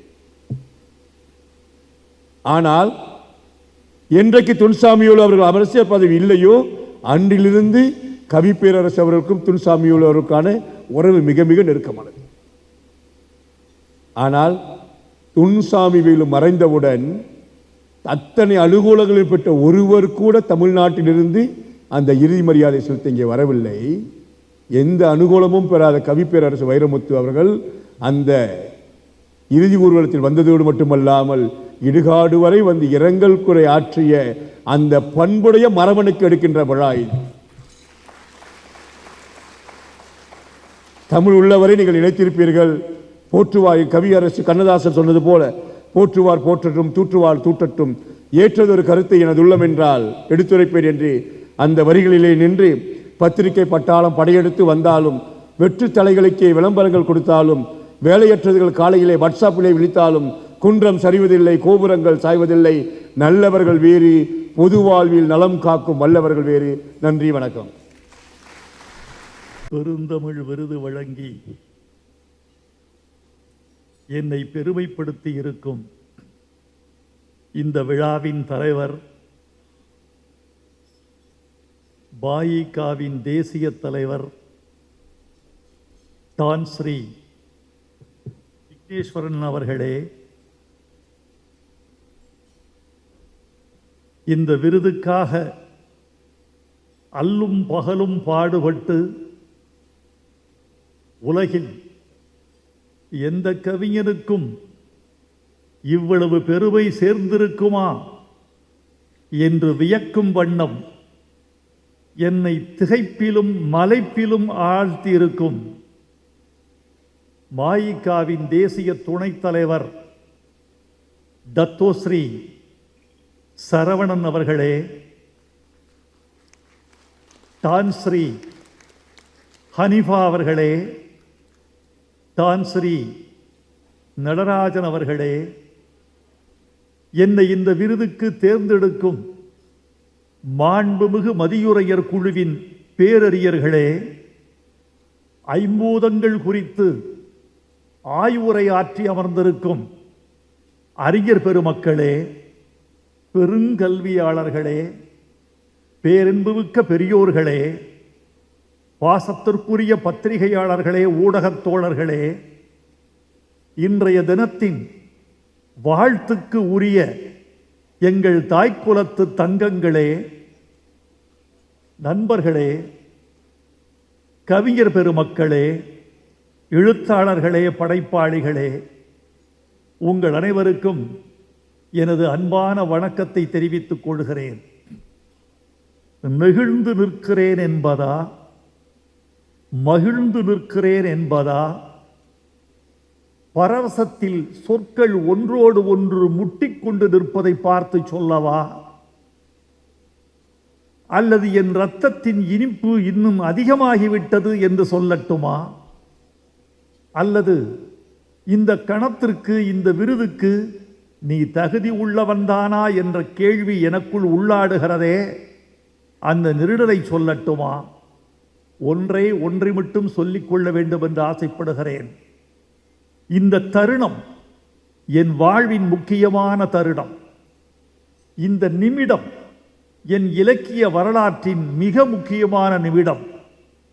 இந்த மேடை, இந்த மக்கள், இந்த மன்றம், இந்த பேச்சாளர்கள் அத்தனை பேரும் என் வாழ்வின் நினைவின் கடைசி சொட்டு நினைவு உள்ளவரை மறக்க முடியாத நிமிடம். கலீல் ஜிப்ரான் என்ற ஒரு கவிஞன் இருந்தான். 18 வயதில் அவன் 16 வயது பேரழகியை சந்தித்தான். அவள் இந்த பூமிக்கு வந்த ஒரு நிலா, நட்சத்திரங்களால் சிருஷ்டிக்கப்பட்டவள், பூக்களின் புத்திரி. அவளை பார்த்து அழகே கேள்வி கேட்டு அண்ணாந்து பார்க்கும். அந்த பெண்ணை பார்த்துவிட்டு சொன்னான், அடியே பெண்ணே, 18 வசந்தங்கள், 18 கோடைகள் நான் ஓடி வந்தது இதோ உன்னை காணும் இந்த நிமிடத்திற்காகத்தானா? அதே கேள்வியை நான் இங்கு திருப்பி சொல்ல வேண்டியவனாக இருக்கிறேன். 70 ஆண்டு கோடைகள், 70 ஆண்டு வசந்தங்கள், 70 ஆண்டு வெகுமானங்கள், 70 ஆண்டு அவமானங்கள், 70 ஆண்டுகளின் தூக்கமில்லாத இரவு, எழுதி எழுதி தேய்ந்த விரல், பேசி பேசி தேய்ந்த குரல், இவைகளெல்லாம் இதோ மலேசிய திருநாட்டின் இந்த பெருந்தமிழ் விருது வருகிற இந்த நிமிடத்திற்காக தானா என்று என் மனது பொங்குகிறது. தத்தோஸ்ரீ சரவணன் அவர்களே, தூங்காத உங்கள் இரவுகளுக்கு என் வணக்கம். வலிகொண்ட உங்கள் உடம்புக்கு என் வாழ்த்து. நீங்கள் பெற்ற அவமானங்களுக்கெல்லாம் என் கவிதைகளின் வெகுமானங்கள். உங்களுடைய உழைப்பு, ஆர்வம், இந்த துடிப்பு, ஒரு தமிழ் கவிஞரை கொண்டாட வேண்டும் என்ற இந்த வேகம், அதோடு தமிழை கொண்டாட வேண்டும் என்ற தாகம், இவைகளுக்காக தமிழ் உலகம் உங்களுக்கு கடமைப்பட்டிருக்கிறது. தான் ஸ்ரீ விக்னேஸ்வரன் அவர்களே, இந்த விழாவுக்கு நீங்கள் தோன்றா துணையாக இருந்து, உங்கள் தம்பிக்கு துணை இருந்து, இந்த தம்பிக்கும் துணை இருந்து எங்களை பெருமைப்படுத்திய உங்கள் அன்புக்கு நாங்கள் கடமைப்பட்டிருக்கிறோம். எங்கள் தமிழ்நாட்டு இலக்கிய உலகம் உங்களை வாயார வாழ்த்தி கொண்டாடும். உங்கள் கவிதை பெருமக்களை எல்லாம் கொண்டாடும் என்று நான் நிச்சயம் நம்புகிறேன். இதோ இந்த 2 பேர் இருக்கிறார்களே, டான்ஸ்ரீ, தத்தோஸ்ரீ, இந்த 2 பேரும் சாதாரணமான ஆட்கள் அல்ல. நான் பழகிய வரைக்கும் இவர்களை யாரும் ஆழங்காண முடியாது. இவர்கள் இருவரும் ஆற்றலில் கடல் போல் ஆழமானவர்கள், செய்திகளை சேகரிப்பதில் கடல் போல் விசாலமானவர்கள், ஒரு விஷயத்தை முடிவெடுப்பதில் வானம் போல் உயர்ந்தவர்கள். இந்த 2 பேரும் சகோதரர்கள். இவர்களை யாரும் பிரிக்க முடியாது. ஏன் தெரியுமா தோழர்களே? விக்னேஸ்வரன் யார்? விநாயகர். சரவணன் யார்? முருகன். அண்ணன் தம்பிகள். இந்த அண்ணன் தம்பிகளை எப்படி பிரிக்க முடியும்? அந்த அண்ணன் தம்பிகளுக்கு ஒரு சண்டை வந்தது, ஞானப்பழம் யாருக்கு என்று. ஞானப்பழம் யாருக்கு என்று விக்னேஸ்வரனுக்கும் முருகனுக்கும் சண்டை வந்தது. இங்கு ஞானப்பழம் யாருக்கு என்று விக்னேஸ்வரனுக்கும் சரவணனுக்கும் சண்டை வரவே வராது. ஏனென்றால் இந்த ஞானப்பழத்துக்கு பெயர் மாயிக்கா. அது மக்களுக்கானது, தங்களுக்கானது அல்ல என்று இவர்கள் 2 பேருக்கும் தெரியும். இந்த மாயிக்கா என்ற ஞானப்பழத்தை காப்பாற்றி அதன் சத்தை, அதன் ஞானத்தை, அதன் பெருமையை, அதன் ஊட்டத்தை மக்களுக்கே அர்ப்பணிக்க வேண்டும் என்றுதான் இந்த 2 பெரும் சகோதரர்களும் பாடுபட்டு கொண்டிருக்கிறார்கள் என்று நான் நம்புகிறேன். இன்றைக்கு துன் சாமிவேலு அவர்களின் பிறந்த நாள். அது எதேச்சையாக வந்து அமைந்தது. அவர் எங்களை எல்லாம் வாழ்த்தி கொண்டிருக்கிறார், தோன்றா துணையாக நின்று கொண்டிருக்கிறார் என்று நினைத்துக் கொள்வதற்கு ஒரு வாய்ப்பாக அமைந்திருக்கிறது. சாமிவேலு என்ற பெருமனிதன் மறையவில்லை தோழர்களே. 2 உருவங்களில் அவர் வாழ்ந்து கொண்டிருக்கிறார். விக்னேஸ்வரன் சாமி நம்பிக்கை உள்ளவர், கடவுள் பக்தியாளர், சமய நெறியாளர். அதனால் சாமிவேலுவின் முதல் எழுத்து 2 எழுத்து அவரிடம் இருக்கிறது. விக்னேஸ்வரன் சாமியாக இருக்கிறார், சரவணன் கையில் வேலு இருக்கிறது. இந்த சாமியும் இந்த வேலுவும் இணைந்து சாமி வேலுவாக இந்த 2 பேர் வடிவில் இருக்கிறார் என்று நான் பெருமைப்படுகிறேன். நீங்கள் பல்லாண்டு வாழ வேண்டும் என்று உங்களை நான் வாழ்த்துகிறேன். நண்பர்களே, ஒரு செய்தியை உங்களுக்கு சொல்ல வேண்டும் என்று ஆசைப்படுகிறேன். வைரமுத்து என்ற தனி மனிதனை கொண்டாடுவதற்காக இந்த விழா என்று யாராவது நினைத்தால் அது தவறு. நானும் அப்படி கருதி கொண்டால் அது தவறு. தமிழ் இலக்கிய உலகம் கருதி கொண்டாலும் அது தவறு. வைரமுத்து என்பவன் தமிழ் நெடுங்கணக்கில் வந்து போகிற ஒரு கவிஞன். வருவான், போவான். இப்படி இன்னும் பல கவிஞர்கள் வருவார்கள், போவார்கள். இந்த கவிஞர்கள் வந்து வந்து போவார்கள். தமிழ் மட்டும்தான் வரும், போகாது. தமிழ் மட்டும்தான் நிரந்தரமானது. இந்த நிரந்தரத்தின் மீது உட்கார்ந்து போகிற பறவைகள் தான் கவிஞர்கள்.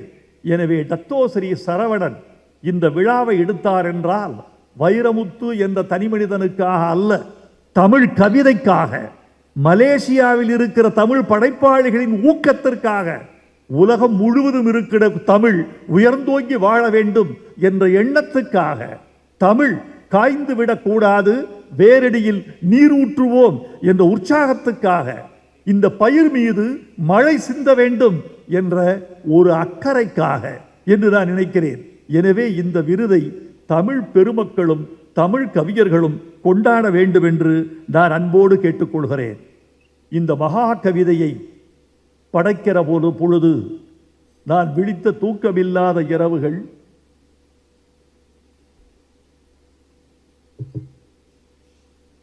என் உடலும் மனதும் பட்ட வலி, இந்த கவிதை பெருமை பெறுமா சிறுமை உருமா என்ற சந்தேகம், இதை புலவர் உலகம் ஏற்றுக்கொள்ளுமா, இந்த அறிவியல் தமிழை செய்யுள் உலகம் ஏற்றுக்கொள்ளுமா என்ற எனது கேள்வி. கவிதை என்பது கவிதையாகத்தானே இருக்க வேண்டும், அறிவியலாக முடியுமா? அறிவியல் வேறு உலகம், கவிதை வேறு உலகம். இருவேறு உலகத்து இயற்கை திருவேறு தெள்ளியராதல் வேறு என்று சொல்வது மாதிரி கவிதை வேறு உலகம், அறிவியல் வேறு உலகம். இந்த 2 உலகத்தையும் இணைக்கிறானே. இந்திய சிற்பக்கலையும் கிரேக்க சிற்பக்கலையும் இணைந்தால் காந்தார கலை என்று ஆகும். ஆனால் தமிழும் அறிவியலும் இணைந்தால் கவிதையாகுமா என்ற கேள்வியை விமர்சன உலகம் வீசுமே, ஏது பதில் சொல்வேன்? அந்த கேள்வி உண்மையாகிவிடில் இந்த படைப்பின் பயன் என்ன என்றெல்லாம் தவித்திருக்கிறேன், துடித்திருக்கிறேன். அந்த கேள்விக்கெல்லாம் பதில், வைரமுத்து, உன் உழைப்பு விரயமாகிவிடவில்லை. தமிழ் வேறு, அறிவியல் வேறு இல்லை. தமிழே அறிவியல், அறிவியலே தமிழ், கவிதையே ரெண்டும் என்று இந்த மலேசிய திருநாடு என்னை உச்சி மோந்து வந்து பாராட்டி கொண்டாடி விட்டது. இந்த அறிவுலகம் போற்றிவிட்டது. இது போதும் என் மகா கவிதைக்கு, இது போதும் என் விரல்களின் தேய்மானத்தில் இருக்கிற ரத்தம் இனி ஊறிவிடும் என்று நான் உறுதியாக நம்புகிறேன். நன்றி நண்பர்களே. தமிழில் இல்லாததா? இந்த நூல் வைரமுத்து என்ன செய்திருக்கிறார் என்பதை நீங்கள் உணர்ந்து கொண்டீர்கள். இங்கு பேசிய சில பேராசிரியர் பெருமக்கள் மிக அழகாக உரைத்தார்கள். தத்தோஸ்ரீ டான்ஸ்ரீ அவரிடம் சொல்லிக் கொண்டிருந்தேன், உங்கள் நாடு, உங்கள் பேராசிரியர்கள் பேச கேட்டு கேட்டு திகைத்து போய் மலைத்து போய் மகிழ்ந்து போய் அமர்ந்திருக்கிறேன். உங்கள் நாடு அறிவியலில் சிறந்த நாடு, அறிவில் சிறந்த நாடு, தமிழில் சிறந்த நாடு. இத்தனை பெரிய பேராசிரியர் பெருமக்கள் இந்த மேடையில் உரையாற்றுகிறீர்கள் என்று சொன்னால் இது அறிவிலும் வளமான நாடு, தமிழிலும் வளமான நாடு. நீங்கள் கொடுத்து வைத்தவர்கள் என்று சொன்னேன். இப்படி தமிழ் என்னும் கடலுக்குள் தரைவரைக்கும் போனவர்கள், அறிவியல் அறிந்தவர்கள், விண்ணையும் மண்ணையும் தமிழால் அளந்தவர்கள் இந்த மேடையில் நின்று பேசுகிற பொழுது எனக்கு பெருமை தாங்கவில்லை. இந்த தமிழ் இப்படியெல்லாம் பேசும் என்று யாரும் கருதி இருக்க மாட்டார்கள் தோழர்களே. ஏனென்றால் தமிழில் இல்லாத பொருள் ஒன்று இல்லை.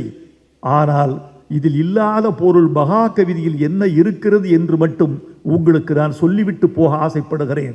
எப்படி மாறுபட்டது? இது எதிலிருந்து வேறுபடுகிறது? இந்த மகா கவிதைக்கு எதற்கு இப்படி உச்சி மோந்து உவந்து ஒரு பாராட்டு? என்ன சிங்கார கொண்டை இந்த மகா கவிதைக்கு மட்டும்? இதற்கு மட்டும் என் ரத்தன கிரீடம், இதற்கு மட்டும் ஏன் 1,00,000 வெள்ளி, இதற்கு மட்டும் ஏன் இவ்வளவு பெரிய ஆர்ப்பாட்டம் ஆரவாரம் என்று நீங்கள் கேட்டால், வைரமுத்துவுக்காக அல்ல, இதில் இருக்கும் தமிழுக்காக நீங்கள் அதை கொண்டாட வேண்டிய இடத்தில் நாம் இருப்பது நம்முடைய அறிவின் உயரத்தை காட்டுவதாக நான் நினைக்கிறேன். தமிழில் இல்லாததா? காதல் இல்லையா? வீரம் இல்லையா? தத்துவம் இல்லையா? அதில் சொல்லாத எதை இந்த தமிழ் சொல்லிவிடப் போகிறது? ஏன் இதற்கு மட்டும் இந்த ஒரு புதிய தனி கிரீடம் என்று கேட்டால் அதற்கு பதில் உண்டு. தமிழில் இல்லாத காதல் இல்லை. அதோ போகிறாளே, இவளால் தெருவில் 4-5 பேர் இறந்து போனார்கள். இவள் அழகை பார்த்து மூர்ச்சையானவன், மாரடைத்தவன், இறந்து போனவன் பல பேர். இவள் தண்ணீர் குடம் எடுத்து வீதி வழி நடந்தாள்.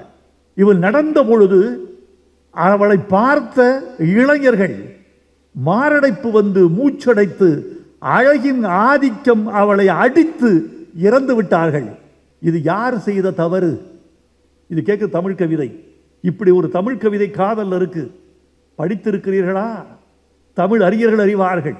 இப்படி ஒரு கவிதை இத்தனை பேரை கொன்று விட்டாளே, இது யார் செய்த தவறு?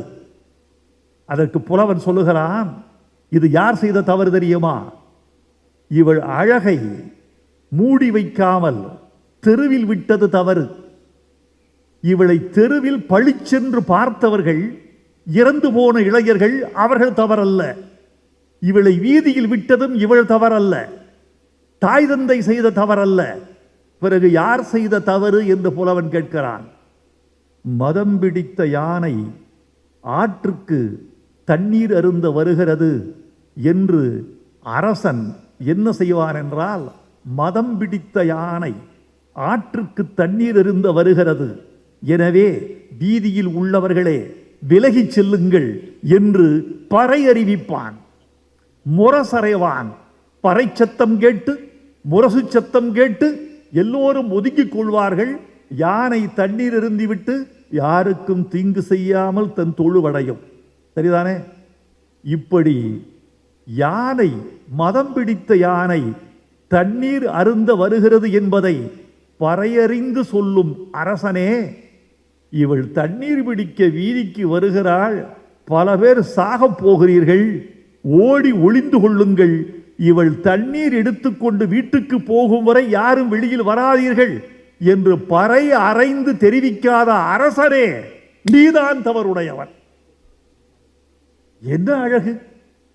நீயும் தவறில்லை, நின்னை புறங்கடை போதரவிட்ட நுமரும் தவறிலர். மதையழி கொள்யானை நீர்க்கு விட்டாங்கு பறையறைந்தல்லது செல்லற்க வென்றா இறையே தவறுடையார், அரசரே தவறுடையவன். இதைவிட அழகுக்கு ஒரு பாட்டு உண்டா? உலக இலக்கியங்களில் உண்டா?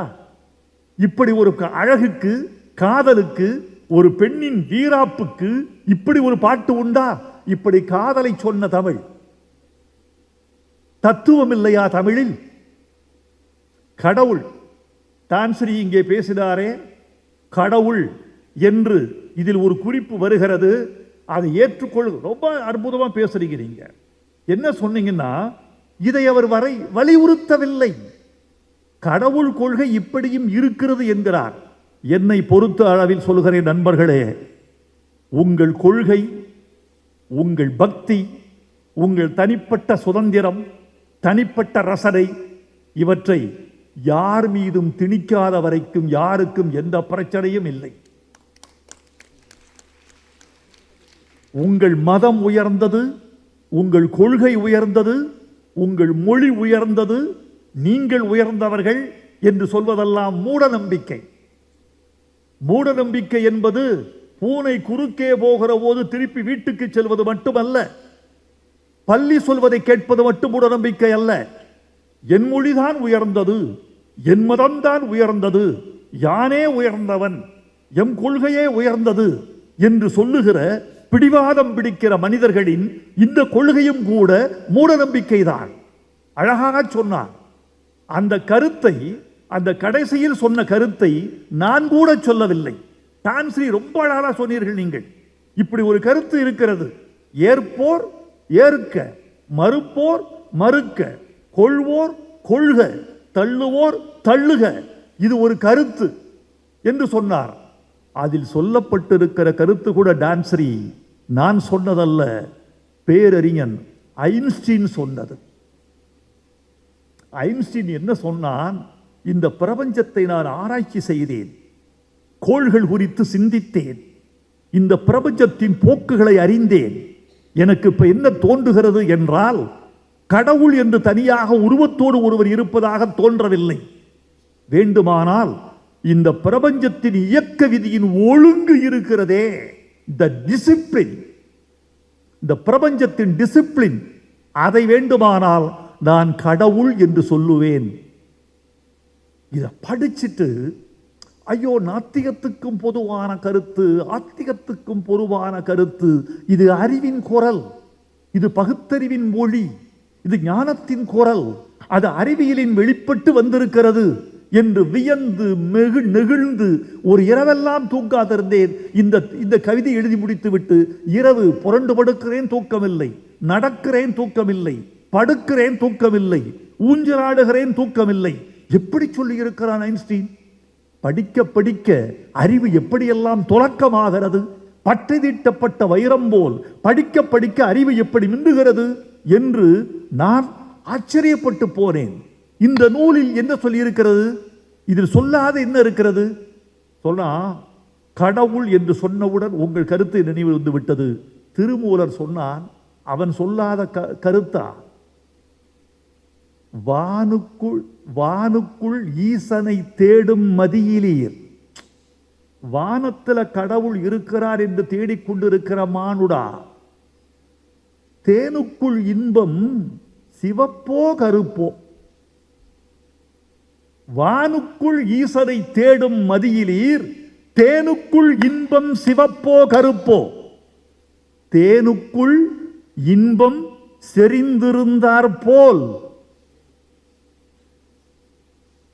ஊருக்குள் ஈசன் உறைதல் கண்டீர். உங்களுக்குள்ள இருக்கான் கடவுள். கடவுள் தேனுக்குள்ள இனிக்குது. அந்த இனிப்பின் நிறம் என்ன? இனிப்பின் உருவம் என்ன? அந்த இனிப்பின் உணர்ச்சி என்ன? துய்க்கத்தான் முடியும். நீங்கள் அதை உணர முடியும், உணர்த்த முடியாது. கடவுளும் அப்படித்தான். உணர்வோர் உணர்க, உணராதோர் யாரையும் கேடு செய்யற்க. இவ்வளவுதான் வாழ்க்கை. இப்படி ஒரு தத்துவத்தை திருமூலன் தமிழுக்கு தந்திருக்கிறான். இதைவிட இந்த நூல் என்ன சொல்லுகிறது? வீரம். குளமுற்றத்து துஞ்சிய கிள்ளி வளவன் என்ற சோழன் இறந்துட்டான். அவனை யாருமே வெல்ல முடியாது. படைக்களத்தில் அவரை வென்றவர் கிடையாது. எந்த பகைவனும் அவனை வாழ் கொண்டு அறுக்க முடியாது, வேல் கொண்டு எய்ய முடியாது, வில் கொண்டு துளைக்க முடியாது. எந்த ஆயுதத்திற்கும் எந்த பகைவனுக்கும் அவன் கட்டுப்பட்டவன் அல்ல. அத்தனையும் உடைக்கிறவன். எப்படி செத்தான்? புலவனுக்கு சந்தேகம் வந்துருச்சு. எப்படி செத்தான்? வீரத்துக்கு தமிழன் சொன்னதை பாருங்க. சொன்னா யமன் தான் அவனை ஜெயிச்சுட்டான். யமன் ஜெயித்து விட்டானா? யமன் தான் ஜெயிச்சுட்டான். சண்டை போட்டா யமன் வந்தாவது, சண்டையிடுவதாவது, சோழன் குளமுற்றத்து துஞ்சிய கிள்ளி வளவனை கொல்வதாவது. யமனெல்லாம் வந்து அவனை ஜெயிக்க முடியாது. யமனும் ஜெயிக்க முடியாது, யமனும் ஜெயிக்க முடியாது. பிறகு எப்படி செத்தான்? அவன் என்ன பண்ணா? கொடை வள்ளல் இந்த கிள்ளி வளவன். யமன் மாறு வேஷம் போட்டு வந்திருக்கிறான். நான் ஒரு பாணன், பாட்டு பாடி பிழைக்கிறவன். அரசே, உங்கள் மீது ஒரு பாட்டு பாடுகிறேன், எனக்கு ஒரு பிச்சை கொடு என்று கேட்டிருப்பான். ஓ, பாட்டு அழகாக இருக்கிறது, என்ன பிச்சை வேண்டும் என்று அவன் கேட்டிருப்பான். அந்த யமன், மாறுவேஷம் போட்ட யமன் கேட்டிருப்பான், உன் உயிரை பிச்சை கொடு, உன் உயிரை பிச்சை கொடு என்று கேட்டிருப்பான். கிள்ளி வளவன் உயிரை தந்திருப்பான், செத்திருப்பான். இவன் யமனெல்லாம் வந்து ஜெயிக்க முடியாது. சற்றன்றாயினும் செயற்தன்றாயினும் உற்றன்றாயினும் உயிரின்று மாதோ பாடுனர் போல கைதொழுதேத்தி இறந்தன்றாகல் வேண்டும். புலந்தார் மண்டவர் கிடக்கும் தானை திண்டேர் வளவர் கொன்ற கூற்றே. காதல், வீரம், ஈகை, சமயம், கொடை, காமம் தமிழில் சொல்லாததா? இது என்ன சொல்லுகிறது என்றால், இத்தனையும் இருந்த தமிழில் நவீன அறிவியல் இல்லை என்று கவலைப்பட்ட போது பிறந்ததுதான் மகாகவிதை. இந்த மகாகவிதை பெரியது, இந்த மகாகவிதை உயர்ந்தது. நீங்க உட்கார்ந்து இருக்கிறீங்கல்ல, இந்த உண்மையை சொல்றேன். நீங்கள் அமர்ந்திருக்கிறீர்கள் எதன் மீது? ஒரு நாற்காலியின் மீது. அந்த நாற்காலி எதன் மீது கிடத்தப்பட்டிருக்கிறது? தரை மீது. அந்த தரையோடு சேர்த்து உங்கள் ஆயுளை எண்ணி பார்த்தால் எவ்வளவு தெரியுமா? நீங்கள் எதன் மீது தெரியுமா அமர்ந்திருக்கிறீர்கள்? நாற்காலி மீதல்ல, தரையின் மீதல்ல, 450 கோடி ஆண்டுகளின் மீது நீங்கள் அமர்ந்திருக்கிறீர்கள். இந்த பூமியின் வயது 450 கோடி ஆண்டுகள். இன்னும் 450 கோடி ஆண்டுகள் இந்த பூமி சுழலும் என்கிறது விஞ்ஞானம். இதை சொல்லியிருக்கிறான் வைரமுத்து மகாகவிதையில். 450 கோடி ஆண்டுகள் வாழ்ந்தோ இந்த பூமி, இன்னும் 450 கோடி ஆண்டுகள் வாழ வேண்டி இருக்கிறது. நீங்கள் வாழ வேண்டும். எதற்கு தெரியுமா எழுதுனேன்? நான் இந்த பூமியின் மீது கொண்ட காதலால் மகாகவிதை புனையப்பட்டது. ஓசை பெற்றுயர் பார்க்கடல் ஊற்றொரு பூசை முற்றவும் நக்குபு புக்கன ஆசை பற்றி அறையல் ஊற்றேன் மற்றி காசில் கொற்றத்து ராமன் கதையரோ என்று கம்பன் கேட்டான். ஏனடா எழுதினேன்? ராமன் கதையை எழுத வேண்டும் என்று ஆசைப்பட்டு எழுதினேன். பூமியை காப்பாற்ற வேண்டும். இந்த பூமிதான் மனித ஜீவராசிக்கு உள்ள ஒரே ஒரு கோள் என்று அஞ்சி அஞ்சி நடுங்கி நடுங்கி காதலித்து காதலித்து துக்கித்து துக்கித்து விக்கித்து விக்கித்து எழுத்தெண்ணி எழுத்தெண்ணி சொல்லெண்ணி சொல்லெண்ணி வாக்கிய அமைதிகள் பார்த்து பார்த்து விஞ்ஞானமும் தமிழும் ஒரு உள்ளையில் கூட்டி கூட்டி இந்த நூல் படைக்கப்பட்டது. தோழர்களே, இதை தயவு செய்து ஒவ்வொரு தமிழரும் வாசியுங்கள், வாசிக்க வையுங்கள். இதை வாசித்தால் நீங்கள் அறிவாளி ஆவீர்கள். வைரமுத்து சொல்ற இந்த ஒரு வார்த்தை கேளு. மகாகவிதையை படித்தால் அறிவில் உங்களை யாரும் வெல்ல முடியாது. கல்லாடம் படித்தவனோடு சொல்லாடாதே, மகாகவிதை படித்தவனோடு மல்லாடாதே. அப்படி வரும். அதாவது வேறு எந்த பூமி, எந்த கிரகத்துக்கு நீங்க போக முடியாது. சூரிய குடும்பம் மொத்தம் 8 கோள், சூரியன் இல்லாமல் 8 கோள். இந்த 8 கோள்களில் பூமியை தவிர எங்கும் காற்று இல்லை, தண்ணீர் இல்லை, ஜீவராசிகள் பிறக்க வழி இல்லை. இந்த புதன் கிரகம் இருக்கே, பூமிக்கு பக்கத்தில் இருக்கிற புதன் கிரகம், இதை சொன்னா நீ ஆச்சரியப்படுவீங்க. புதன் கிரகத்துக்கு குடி போகலாமா மனிதன்? இதை மட்டும் சொல்லி கொஞ்சம் விடைபெற வேண்டும் என்று ஆசைப்படுகிறேன். எனக்கு உங்களை பார்க்க பார்க்க பேசுவதற்கு ஆசை அதிகமாகிறது. இப்படி ஒரு கூட்டம் தத்துவஸ்ரீ எவனுக்கும் கிடைக்காது. இப்படி ஒரு அறிவார்ந்த கூட்டம், இப்படி ஒரு திருக்கூட்டம், தமிழை காதலிக்கிற கூட்டம், அறிவை ஆராதிக்கிற கூட்டம், ஒரு பேச்சாளன் பேச பேச கரவொலி செய்கிற கூட்டம், இடியோசை கேட்கிற கூட்டம். இவர்கள் இதயமெல்லாம் கண்களில் துடிக்கிறது எனக்கு தெரிகிறது. இவர்கள் மூளையெல்லாம் நெற்றியின் மையத்தில் சுடர்வது தெரிகிறது. இவர்கள் செவிகளெல்லாம் 1000 செவிகளாய் மாறிவிட்டது என்னால் உணர முடிகிறது. அசைவு இல்லை, இவர்களுக்கு இயக்கம் இல்லை. இருதயம் துடிக்கிறது, செவிகள் கேட்கின்றன. இந்த 2 புலன்களை தவிர எந்த புலனும் இவர்களுக்கு வேலை செய்யவில்லை. இப்படி ஒரு கூட்டம்தான் ஒரு பேச்சாளன், சுண்டி எடுக்கிற பேச்சாளன் பேசுகிற கூட்டம். இந்த கூட்டத்தின் நான் அதிகம் பேசினால் ஆபத்து எனக்கல்ல, உங்களுக்கு அழகான சாப்பாடு காத்திருக்கிறது. அதில் எனக்கும் கொஞ்சம் பங்கு இருக்கிறது. நான் எவ்வளவு நேரம் பேச வேண்டும் என்று கேட்டேன். பேசுங்கள், விருப்பப்படி பேசுங்கள். எவ்வளவு நேரம் பேச முடியும் என்று கேட்டேன். நான் தத்தோசரிய ஒரு 25 நிமிடத்துக்குள் நீங்கள் பேசிவிட்டால் நல்லதல்லவா என்று கேட்டார். நான் 20 நிமிடத்தில் முடித்துக் கொண்டால் மிக நல்லதல்லவா என்று அவரை கேட்டேன். எங்கள் 2 பேர் உரையாடலும் இப்போது காற்றில் தெரிக்கப் போகிறது. நான் உங்களை பார்த்து ஒரு 5 நிமிடம் கூட பேசலாமா என்று ஆசைப்படுகிறேன். உங்கள் அனுமதியை கேட்கிறேன். இந்த புதன் என்ற கிரகம் இருக்கிறதே, இந்த புதன் என்ற கிரகத்தில் குடிபோக முடியாது. காரணம், அந்த புதன் எப்போதும் ஒரு பக்கம் இரவு, எப்போதும் ஒரு பக்கம் பகல். அது சூரியனுக்கு மட்டும் முகம் காட்டி கொண்டிருக்கிறது. சூரியனுக்கு முகம் காட்டுகிற பக்கத்தில் முழுக்க முழுக்க பகல். எரிந்து போகிற கிரகம் அது. அந்த கிரகத்தினுடைய வெப்பம் எவ்வளவு தெரியுமா? புதன் கிரகத்தில் 425 பாகை வெப்பம். பாகை என்பது டிகிரி. 425 பாகை வெப்பம் பகல் பக்கத்தில், -175 பாகை குளிர் இருட்டு பக்கத்தில். எப்போதும் ஒரு பக்கம் இருட்டு, எப்போதும் ஒரு பக்கம் பகல். இப்போது தெரிகிறதா பூமியின் பெருமை? 24 மணி நேரத்தில் இந்த பக்கம் பகல், அந்த பக்கம் இரவு. எவ்வளவு சுகமான பூமி! இந்த பூமியை விட்டு எந்த கிரகத்துக்கு நாம் குடிபோக போகிறோம்? அங்கு ஒளியை சிதறச் செய்யும் காற்று இல்லை. காற்றுக்கு இருக்கக்கூடிய மிகப்பெரிய வேலை சுவாசிப்பது என்று நினைத்துக் கொண்டிருக்கிறீர்கள். இல்லை, ஒளியை சிதறச் செய்வது, ஒளியை அதிரச் செய்வது காற்றுதான். காற்று இல்லாவிட்டால் ஒளி இல்லை. காற்று இல்லாவிட்டால் ஒளியின் பயணம் இல்லை. காற்று இல்லாவிட்டால் இந்த பூமி வெறும் மயானம், சுற்றுகிற மயானம், நிசப்த அமைதி கொண்ட மயானம். காற்று இல்லாவிட்டால். காற்றுதான் வைரமுத்து பேசுவது உங்களுக்கு, என் கை அசைவது உங்களுக்கு, இந்த வெளிச்சத்தை சிதறச் செய்கிறது காற்று. அதனால்தான் நீங்களும் நானும் இயங்கிக் கொண்டிருக்கிறோம். அடுத்து வீனஸ் என்ற வெள்ளி இருக்கிறது.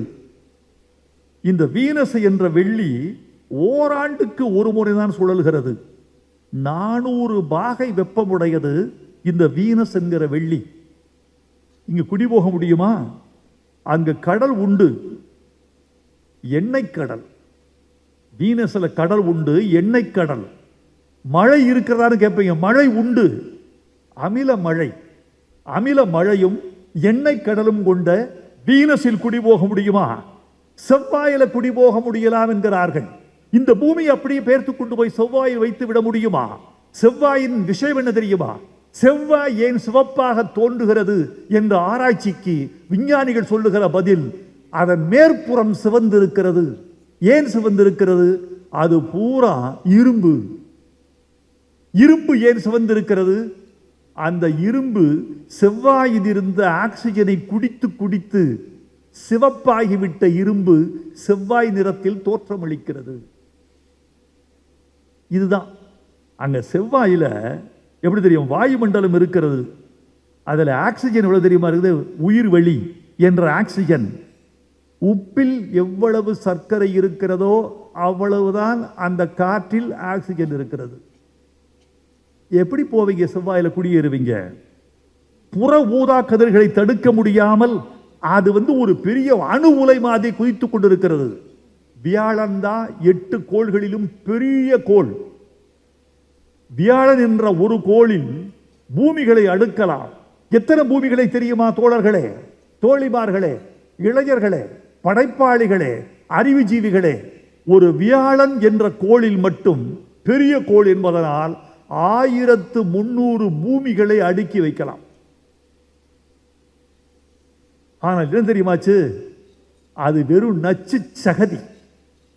அம்மோனியா, ஹைட்ரஜன், மீத்தேன், இந்த மூன்றும் கலந்த நச்சு சகதி 10,000 கிலோமீட்டர் வரைக்கும் நச்சு சகதி. அதற்கு கீழே பாறைகள், எரிகிற பாறைகள், பாறைகள் உருகி நதியாக ஓடும் வெப்பம். இந்த வியாழனை பற்றி ஒரு தகவல் சொல்லியிருக்கேன். இந்த 8 கோள்களில் எல்லாம் கோள். சூரிய குடும்பத்தில் சூரியன் ஒன்றுதான் நட்சத்திரம், ஸ்டார். சூரியன் ஒன்றுதான் நட்சத்திரம், மற்றதெல்லாம் கோள்கள். இந்த 8 கோள்களில் நட்சத்திரமாவதற்கு வாய்ப்பு இருந்தது வியாழனுக்கு மட்டும்தான். நட்சத்திரம் ஆய்விடுமோ அப்படின்னு போயிட்டு இருக்க வழியில கிரகமா சுருங்கிடுச்சு.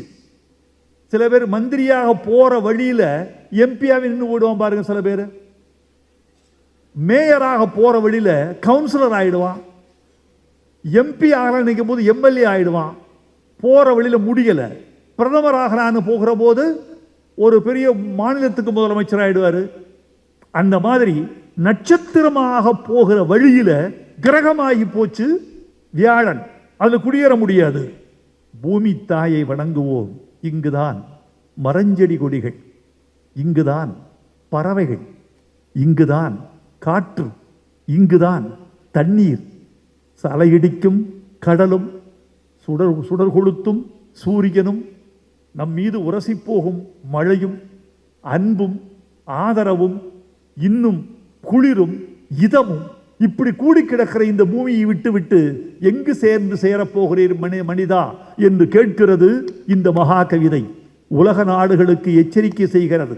இங்கு ஒரு அறிஞர் பேசுகிற போது சொன்னார், தமிழனுக்கு கிடைத்த மிகப்பெரிய அறிவு புத்தகம் இந்த மகா கவிதை என்று சொன்னார். ஐயா, தமிழில் இருக்கிற வரைக்கும் தான் இது தமிழனுக்கு உரிய புத்தகம். எந்த மொழியில் மொழிபெயர்க்கப்படுகிறதோ அந்த இனத்துக்கு உரிய அறிவு இது. அந்த இனத்துக்கு ஆகிவிடும். எனவே இந்த நூல் ரொம்ப அழகாக ஐயா இக்பால் ஐயா சொன்னார் நினைக்கிறேன். இந்த நூல் மொழிபெயர்க்கப்பட்டால் தமிழனுடைய அறிவின் விசாலத்தை உலகம் அறிந்து கொள்ளும் தோழர்களே. தமிழன் உலகுக்கு கொடுத்த கொடை என்ன என்று இந்த உலகம் அறிந்து கொள்ளும் தோழர்களே. இதில் தண்ணீரை பத்தி சொல்றேன். தண்ணீரை பத்தி சொல்றேன். உயிர்களின் மூலமே தண்ணீர் தான். கல், தீ, நிலம், இதை பற்றிய வரிசை முறையெல்லாம் கேட்டாங்க. நான் ஒன்று சொல்றேன் உங்களுக்கு. நாமெல்லாம் யாருக்கு பிறந்தவர்கள் தெரியுமா? குரங்கிலிருந்து மனிதன் பிறந்தான்னு சொல்லிக்கிட்டு இருக்காங்கல்ல, தப்பு. நாமெல்லாம் கல்லிலிருந்து பிறந்தவர்கள். இதை நான் சொல்லியிருக்கேன். இந்த நூலில் புதுசா என்ன சொல்லியிருக்கேன்னு கேட்கிறாங்கல்ல, அவர்களுக்கு நான் சொல்றேன், மனிதன் கல்லிலிருந்து பிறந்தவன். பூமியில நெருப்பு குழம்பு கல்லாச்சு. பல வருஷம் இந்த பூமி ஒளி இல்லாமல் சுத்திக்கிட்டு இருந்தது. வெறும் மயான பூமி சுத்திக்கிட்டு இருந்தது. ஜீவராசிகள் எதுவுமே சுத்திக்கிட்டு இருந்தது. முதல் முறை ஒரு மழை விழுந்தது. முதல் துளி, அந்த முதல் துளி மழையாச்சு. யுகம் யுகமாக பெய்கிறது. அதுக்குள்ள இந்த கல்லாச்சு. கல்லு அப்படியே நெருப்பு குழம்பு கெட்டியாக கல்லாகி விட்டது. இந்த கல்லை அறுக்கிறது தண்ணீர். மழை ரம்பம் என்று சொன்னேன். இதில் சொல்லியிருக்கேன் அந்த சொல்ல, மழை ரம்பம் கல்லை அறுக்கிறது. அறுத்து அறுத்து நதி நதி கல்லை அறுக்கிறது. மழை கல்லை அறுக்கிறது. அருவி கல்லை அறுக்கிறது. கல்லை அறுத்து அறுத்து அதில் துகளாகிறது. துகள் சலவை செய்யப்பட்டு மணலாகிறது. மணலுக்குள் தாவரங்களின் மெல்லிய வேர்கள் நுழைந்தவுடன் அதிலிருந்து அந்த மணல் மண்ணாகிறது. அந்த மண்ணுக்குள் தாவரங்கள் நுழைந்து அதிலிருந்து ஒரு செல் உயிர் உருவாகிறது. அந்த உயிர் கடலுக்குள் சென்று நிலத்திற்கு திரும்பி வந்து பாலூட்டிகள் வருகின்றன. மெல்ல மெல்ல வளர்ந்து குரங்கில் வந்து முடிந்து குரங்கிலிருந்து மனிதன் குதிக்கிறான். இந்த உயிருக்கு மூலம் கல். அதனால்தான் கல்லே கடவுள், கடவுளை கல்லு.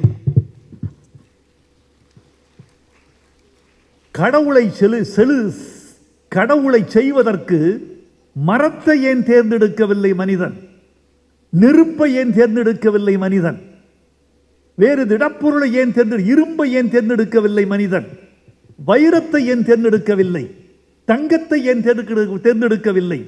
உலகில் உள்ள கனிமங்களை எல்லாம் மனிதன் தேர்ந்தெடுக்காமல் கல் என்ற கனிமத்திலிருந்து சிலை வடித்து ஏன் மனிதன் கல்லிலிருந்து கடவுளை உண்டாக்கினான் என்றால், கல்தான் கடவுள் என்ற முதல் சிற்பிக்கு தெரிந்திருக்கிறது. அப்படி சொல்லுகிறேன். இப்படியெல்லாம் இதில் சொல்லி சொல்லி பார்க்கிறேன். தண்ணீரை பற்றி சொல்லுகிற போது நாமெல்லாம் தண்ணீரில் இருந்து பிறந்தவர்கள். முதல் உயிர் பிறந்தது தண்ணீரில், கடலில். நாமெல்லாம் கரையேறி வந்த கடல்கள். எப்படி சாட்சின்னு கேட்குறீங்களா? உங்கள் கண்ணீரை ருசித்து பாருங்கள், உப்பு. இந்திரியத்தை சோதித்து பாருங்கள், உப்பு. வேர்வையை ருசித்து பாருங்கள், உப்பு. இரத்தத்தை சோதியுங்கள், உப்பு. இந்த உப்பெல்லாம் கடலிலிருந்து தெரித்து விழுந்த ஜீவராசி மனிதன் என்பதற்கு அடிப்படை ஆதாரங்கள் என்று சொல்லுகிறேன். இதை உங்கள் பிள்ளைகளோடு விவாதியுங்கள், உங்கள் பிள்ளைகளை அறிவாளியாக்குங்கள். அதற்கு முன் ஒரு வார்த்தை, டான்சிரியோடும் தத்தோசிரியோடும் காலையில் அவரோடு சிற்றுண்டி அருந்திக் கொண்டு பேசிய பொழுது நான் தீவிரமாக கேட்டேன், தமிழ் பள்ளிகள் எத்தனை, ஏன் குறைகின்றன? தமிழ் பள்ளிகள் மொத்தம் 530, இன்னும் சிலது குறைவதற்கு வாய்ப்பு இருக்கிறது, என்ன காரணம் என்று கேட்டேன். அவர்கள் சொன்ன காரணம், தமிழர்கள் குழந்தை பெற்றுக் கொள்வதில் கூச்சப்படுகிறார்கள். பிள்ளைகள் இல்லாமல் எப்படி தமிழ் பள்ளி எடுக்கும்? பெற்றோர்கள் கொண்டு போய் தமிழ் பள்ளிகளில் தங்கள் குழந்தையை சேர்க்காமல் எப்படி தமிழ் பிள்ளைகள் அங்கு படிப்பார்கள்? ஆகவே தமிழர்களே, தயவு செய்து மக்கட்பேருக்கு ஏற்பாடு செய்து கொள்ளுங்கள், நிறைய பிள்ளைகளை பெற்றுக் கொள்ளுங்கள். தமிழ் வளர வேண்டும் என்றால் தமிழன் வர வேண்டும். தமிழ் வளர வேண்டும் என்றால் தமிழ் பிள்ளைகள் வர வேண்டும். தமிழ் இனத்தையும் பெருக்கிக் கொண்டால்தான் தமிழ் மொழியையும் பெருக்கிக் கொள்ள முடியும். தமிழன் அறிவை பெருக்கிக் கொண்டால்தான் தமிழ் இந்த உலகத்தில் உயிர் வாழ முடியும். இது அறிவு தலைமுறை, கல்வி தலைமுறை. ஆகவே தமிழர்களே, இந்த அறிவு கருத்துக்களை எல்லாம் பிள்ளைகளோடு விவாதியுங்கள், பெற்றோர்கள் பேசியுங்கள். 2 நண்பர்கள் சந்தித்துக் கொண்டால் முதலில் பேசுவது அரசியல், அடுத்து ஆன்மீகம், அடுத்து சினிமா. இந்த 3 தானே பேசுகிறீர்கள். வயதுதோறும் மாறுபடும். காதல், ஒரு குறிப்பிட்ட காலத்தில் 2 பையன்கள் சந்தித்துக் கொண்டால் காதல், கொஞ்சம் வயதானால் அரசியல், அப்புறம் கொஞ்சம் அதிகமானால் ஆன்மீகம், அதற்கு கொஞ்சம் அதிகமானால் வேறு வேறு பக்தி, அது வயது அப்படி வருகிறது. 2 தமிழர்கள் சந்தித்துக் கொண்டால் திருக்குறள் பேசுங்கள், இந்த அறிவியல் பேசுங்கள், இந்த அறிவியல் தமிழை கொண்டு போய் ஒரு தலைமுறையோடு சேருங்கள் என்று உங்களுக்கு சொல்லிக்கொள்ள வேண்டும் என்று ஆசைப்படுகிறேன். நண்பர்களை, நீங்கள் கேட்கலாம், இதனால் உங்களுக்கு என்ன லாபம் என்று கேட்கலாம். இதில் எனக்குள்ள லாபம் எல்லாம் முதலில் நான் அறிவாளியாக முயற்சி செய்தது முதல் லாபம். கற்க கற்க நான் மெல்ல அறிவாளியாவதற்கான முயற்சி இது. ஏன் புத்தகம் எழுதினாய்? யான் பெற்ற இன்பம் பெருக இவ்வையகம். ஒரு ஆடு மாடு மேய்த்து கொண்டிருந்த வைரமுத்துவே அறிவாளியாக முடியும் என்றால் எங்கள் அறிவு தமிழர்கள் ஏன் அறிவாளியாக கூடாது என்று எங்கள் தலைமுறையை நான் கொண்டாடுகிறேன். இது 500 வருஷத்துக்கு மேலேயும் பேசப்படுது இந்த புத்தகம். என் எல்லா புத்தகமும் பேசப்படுமான்னு தெரியாது. ஆனால் மகா கவிதை 500-1000 வருஷங்களுக்கு கூட பேசப்படும். இதில் உள்ள கருத்துக்கள் பிற்காலத்தில் திருத்தப்படும். அப்படி திருத்தப்பட்டால் இது வாழும். திருத்த வேண்டும். இது திருத்த திருத்த அறிவு மேம்படும் என்று அர்த்தம். இந்த விஞ்ஞான முடிவுகளை நாளை ஒரு தலைமுறை மாற்றும். சூரியன் தான் பூமியை சுற்றி வருகிறது என்பது பழகாலமாக சொல்லப்பட்டு வந்த கருத்து.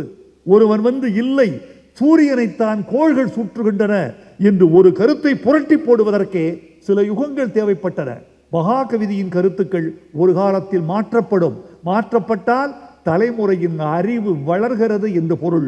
அப்படி இந்த தலைமுறையின் அறிவு வளர வேண்டும். நீங்கள் கேட்கலாம், பாட்டும் எழுதுகிறாய், படைப்பும் செய்கிறாய், உனக்கு எது மகிழ்ச்சி, படைப்பா பாட்டா என்று கேட்டால் படைப்பு தான் எனக்கு மகிழ்ச்சி. பாட்டு என்பது சமரசங்கள் உடையது. பாட்டு என்பது ஒரு 3-4 பேர் கூடி தீர்மானிக்கிற சம்பவம். ஒருவர் கதை சொல்லுகிறார், ஒருவர் மெட்டு சொல்லுகிறார், ஒருவர் சூழல் சொல்லுகிறார், ஒருவர் பாட வருகிறார். 4-5 பேர் கூடி சம்பாதிக்கிற ஒரு கலை பாட்டு.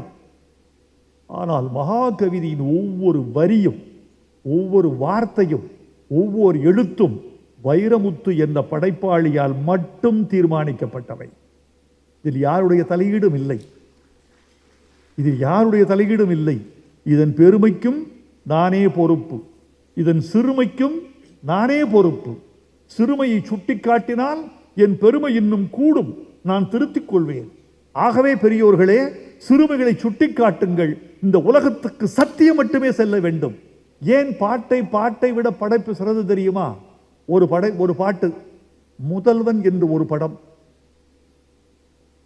ஒரு முதலமைச்சர் ஒரு நாள் வேலையை முடிக்கிறான், ஃபைலோட போராடுறான், மந்திரியோட போராடுறான், எல்லாம் போராடி முடிச்சுட்டு சாயந்தரம் தன் காதலியை சந்திக்க போறான். அங்க ஒரு தனியான ஒரு வெட்ட வெளி, அது ஒரு குடிசை போட்டு தன் காதலியோட இருக்கிறான். அதுக்குள்ள ஒரு பாட்டு வேண்டும் என்று கேட்டார் இயக்குனர். என்ன மாதிரி பாட்டு? ஒரு சுகமான காதல் பாட்டு சார், ஒரு கவிதை எழுதுங்கன்னாரு.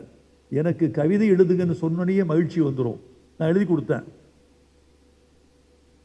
ஓலை குடிசை உள்ள முதலமைச்சரும் முதலமைச்சருடைய காதலி, முதலமைச்சர் இளமையான முதலமைச்சர், அவர் சொல்றார், ஓலை குடிசை, ஒற்றை ஜன்னல், துண்டு வானம், தூரத்து மேகம், கையில் வெற்றிலை, நிறைய மல்லிகை, கிழிந்த பாயில் கிளியோபாட்ரா, இந்த வாலை குமரியும் ஓலை குடிசையும் போதும் போதும் எனக்குன்னு எழுதின. கைதட்டிட்டாங்க. ஆஹா அற்புதம். இசையமைப்பாளர் கைதட்டினாரு, இயக்குனர் கைதட்டினாரு. அற்புதம். எப்படி சார் உட்கார்ந்த இடத்துல வருது? கவிதை எழுத சொன்னா எழுதிடுவேன், பாட்டு எழுத சொன்னா தாமதம். உடனே ஒலிப்பதிவு செஞ்சிட்டோம். உடனே கூட்டு பாடிட்டாங்க. இரவெல்லாம் ஒலிப்பதிவு. நாளைக்கு அடுத்த நாள் ஷூட்டிங். இரவெல்லாம் ஒலிப்பதிவு. 5 மணிக்கு நான் வீட்டுக்கு போறேன். காலையில ஒலிப்பதிவில் முடியுது. அதிகாலை 5 மணிக்கு போறேன். பாட்டு பிரமாதம் சார், இந்த படத்திலே பெஸ்ட் சாங் சார் எல்லாரும் சொல்றாங்க. நான் வீட்டுக்கு போய் ஒரு 5 மணிக்கு போனவன் ஒரு 2 மணி நேரம் தூங்கி எடுத்துக்கலாம்னு படுக்கைக்கு போறேன். படுக்கைக்கு போன 10வது நிமிஷம் எனக்கு ஒரு தொலைபேசி, அவசரமா புறப்பட்டு வாங்க. உடனே பல்லு விளக்கிட்டு திருப்பி போறேன். என்னன்னு, தயவு செய்து இந்த பாட்டு வேணாம் சார், பாட்டு பிரமாதம் சார், இந்த பாட்டு வேணாம் சார். ஏன்பா? அதுக்கு அவர் சொன்ன பதில், சார் இது முடிஞ்சோன்னு கிளைமாக்ஸ், இந்த காதலன் காதலி சந்தித்து முடிச்சோன்னே வெடிக்க போகுது, அங்கிருந்து கிளைமாக்ஸ் ஆரம்பிக்க போகுது. இந்த பாட்டு ரொம்ப சுகமான மெலடியா போட்டிருக்கோம், ரொம்ப ஸ்லோவா இருக்கு, அழகா இருக்கு. கிளைமாக்ஸுக்கு முன்னாடி இந்த மெலடியோஸ் பாட்டு இருந்துச்சுன்னா அநேகமா தியேட்டர்ல எழுந்துருவான். என் கிளைமாக்ஸை பார்க்க ஆள் இருக்காது. கிளைமாக்ஸை பார்க்க ஆள் இல்லைன்னா என் படம் எப்படி ஓடும்? இந்த பாட்டில் இருக்கிறது படத்தின் வெற்றியும் தோல்வியும். அதனால் மாற்றி கொடுங்க. எப்படி பாட்டு வேணும்? ஒரு ஃபாஸ்ட் நம்பர் சார், துள்ளல் பாட்டு, அடித்தடி கலாட்டா, கூத்து கும்மாளம் அப்படி வேணும். அதுக்கு எழுதப்பட்ட பாட்டு தான் உப்பு கருவாடு, ஊற வச்ச சோறு, ஊட்டி விட நீ வேணும் எனக்கு. முத்தமிட்டு நெத்தியில் மார்புக்கு மத்தியில் செத்துவிட தோணுதடி எனக்கு. இந்த பாட்டு முதல் பாட்டு என் கவிதை. அது பலியான இடத்தில் ஒரு கூத்துப்பாட்டு. அங்கே படைப்பாளன் இல்லை, ஒரு பாடலாசிரியர் இருக்கிறான். மகா கவிதைக்குள்ளே முழுக்க முழுக்க முழுக்க ஒரு படைப்பாளி மட்டுமே இருக்கிறான். இந்த படைப்பாளி மட்டுமே இருக்கிற இந்த படைப்பை நீங்கள் கொண்டாட வேண்டும். தர்த்தோசரி அவர்களே, நான் என் பேச்சின் நிறைவுக்கு வருகிறேன். என் வாழ்க்கையில் இது ஒரு கல்வெட்டு. இந்த நாள் மார்ச் 8, உலகமெல்லாம் உலக மகளிர் தினம் கொண்டாடுகிற இந்த நாளில் உலக கவிதை தினம் கொண்டாடி விட்டு இருக்கிறீர்கள். தத்தோஸ்ரீ சரவணன் அவர்கள் சென்னைக்கு வந்தால் அவரை நாங்கள் பார்ப்பதே அரிதாகி விடுகிறது. ஏன் தெரியுமா தோழர்களே? மலேசியாவில் அவருக்கு எவ்வளவு செல்வாக்கோ சென்னையில் அவருக்கு அவ்வளவு செல்வாக்கு. அவரை பார்க்க வருவதற்குள் நாங்கள் இப்போது வரலாமா அப்போது வரலாமா என்று நேரம் கேட்க வேண்டியிருக்கும். நாங்கள் சாப்பாடு பரிமாற ஆசைப்படுகிறோம் என்றால் அவரிடம் தேதியும் நேரமும் வாங்காமல் அவருக்கு நாங்கள் உணவு பரிமாற முடியாது. துன் சாமிவேலுக்கு பிறகு தமிழ்நாட்டில் அறியப்பட்ட தமிழ் தலைவர்கள் இருவர். ஒருவர் டான்ஸ்ரீ நம்முடைய விக்னேஸ்வரன் அவர்கள். அரசியல் வட்டாரத்திற்கு அவரை அழகாக தெரியும். பொதுமக்கள் வட்டாரத்திற்கும் தெரிந்த ஒரு பெயர் தத்தோஸ்ரீ சரவணன் அவர்கள். உங்கள் தமிழ் கொஞ்சுகிறது, உங்கள் பேச்சை நாங்கள் ரசிக்கிறோம். இப்போதுதான் தெரிகிறது, என் கவிதைகளை களவாடியே நீங்கள் கல்யாணம் செய்திருக்கிறீர்கள். இது உத்தியோகபூர்வமாக தெரிந்த விஷயம் இது மட்டும்தான். இன்னும் என் கவிதைகளை பயன்படுத்தி என்னென்ன செய்திருப்பீர்கள் என்பதை இன்னும் ஒரு 10 வருடங்களுக்கு பிறகாவது எனக்கு சொன்னால் நானும் அந்த உத்தியை கையாண்டிருக்கலாமே என்று கவலைப்பட்டிருப்பேன். உங்கள் அன்பு வாழ்க. எனக்கு பெரிய தொகை கொடுத்துட்டீங்க. நான் இதெல்லாம் எதிர்பார்த்து வரல. ஒரு பெரிய தொகை கொடுத்துருக்கீங்க, பெரிய அன்பு செலுத்தியிருக்கீங்க. எல்லாவற்றையும் விட எங்கள் தமிழ் கவிதையை பெருமைப்படுத்திட்டீங்க. தமிழ் கவிதைக்கு ஒரு உச்சம் கொடுத்துட்டீங்க. ஒரு தமிழில் ஒரு கவிஞன் சரியாக எழுதினால் அவனுக்கு இப்படியெல்லாம் பெருமைகள் வரும் என்று வளரும் கவிஞர்களுக்கு, படைப்பாளிகளுக்கு, உலக தமிழுக்கு ஒரு உற்சாகம் கொடுத்திருக்கிறீர்கள். இந்த உற்சாகத்துக்கு விலையே இல்லை.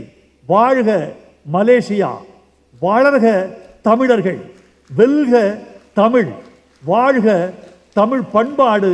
இந்த விழாவுக்கு நன்றி, வந்திருக்கிற உங்களுக்கு நன்றி, பேச்சாளர்களுக்கு நன்றி, மதியுரையர் குழுவுக்கு நன்றி, இந்த ஐம்பூதங்களை பற்றி பேசிய 50 அறிஞர்களுக்கும் நன்றி.